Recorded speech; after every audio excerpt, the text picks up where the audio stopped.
guys, we're doing a podcast. So today we are talking all about World War I up to the Cold War and how things happened, why things happened, the weird, the crazy. World War I started because of Maine, which you love Maine. So can you tell us a little bit about Maine? Sure. So there's militarism, which means that countries were building up their militaries because it was a show of strength. There was industrialism. The world had just come out of the Industrial Revolution, and so countries were manufacturing a lot of things. Nationalism, everybody had a strong pride that they were better than all the other countries.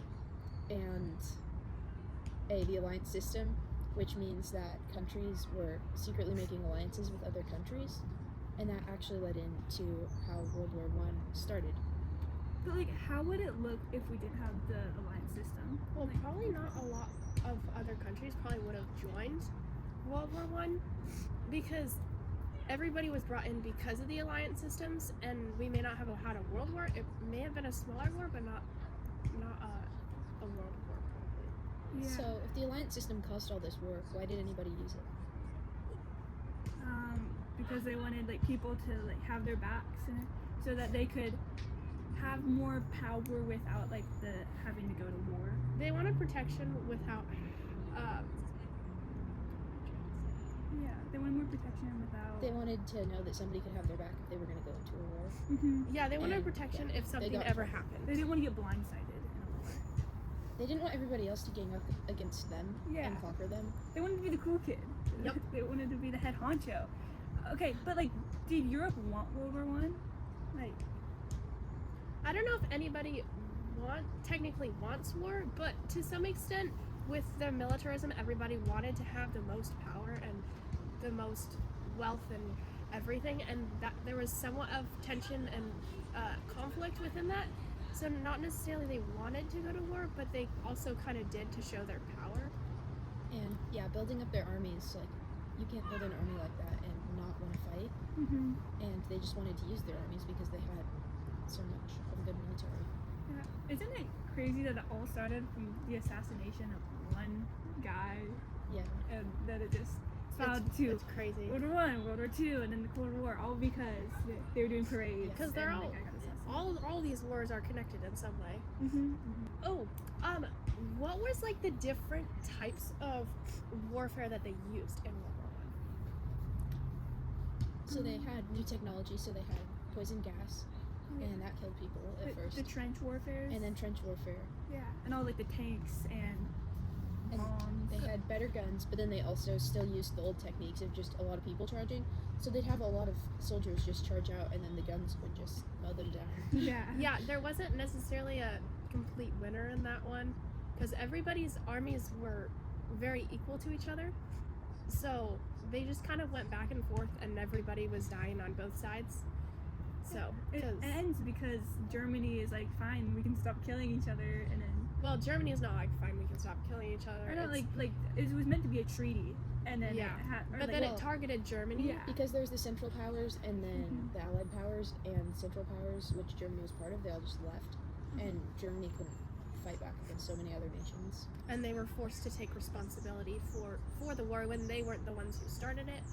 So that kind of all went downhill for them, and they had a lot of things that happened to them, like reduced military. They had a huge debt that they now had to pay. They lost land Yeah, they to lost other land. countries. They lost all their colonies. Mhm. Yep. Crazy. And And then all from the Treaty of Versailles, which Which Yeah. they weren't even at. yeah, And Yeah. they didn't get to help make. they just get their military cut off, they were basically forced Paying into, the debts. into signing the Treaty of Versailles because that was kind of their only option, but they didn't know fully what they were getting into. and then after the war, Germany's in shambles, but then we're doing the Roaring 20s in the US and the UK, where we're just partying. So how was the Roaring 20s helpful to America and Europe? Well, it got morality back up because everybody was happy and making a lot of money, and it helped get our economy back up too. Yeah. It was crazy because we got cars started getting popular. Women started being less modest in a way. And alcohol was technically banned, but nobody really enforced it. Yeah. And there was a lot more jazz music became very popular, and there were a lot more plays that came out, so going to the theater was very popular in that time. The problem with this, though, is that then everything got so high and the stocks got so high that it just couldn't keep going up, which led into the Great Depression. The Great Depression. Bum, bum, bum. Okay, Yeah, how did the world get into the Great Depression? like you were saying, it just went up so high that it couldn't keep it. Because then we did a day about this, how like too many things were being like produced with not enough buyers. There was it wasn't just one thing that happened that caused the Great Depression. It was a spiral of so many different things, because there was the Great Dust Bowl, Oh yeah. because they couldn't grow as many crops. The stock market crashed, Yeah. and So much. more a few of the other things. Yeah, the Great Depression's sad. Have you guys ever seen like the food that they had to eat during that time? No. It was like so many hot dogs and things because they couldn't get actual meat, so they had to use like hot dogs in everything. It's crazy. But then someone came along and Yeah, but the Great Depression wasn't just in the U.S. because it also affected Germany. Like at some point, money was not valuable to the point where they would have to use wheelbarrows to carry all their money down the street. And if they left their money on the street, the people would spill out all the money and take the wheelbarrow with them, because that's how worthless money was to them. And America had loaned out money to help Germany, but when the Great Depression hit, we had to take back our money, And that Germany affected couldn't even Germany pay it a lot. back. And then the Weimar Republic just collapsed.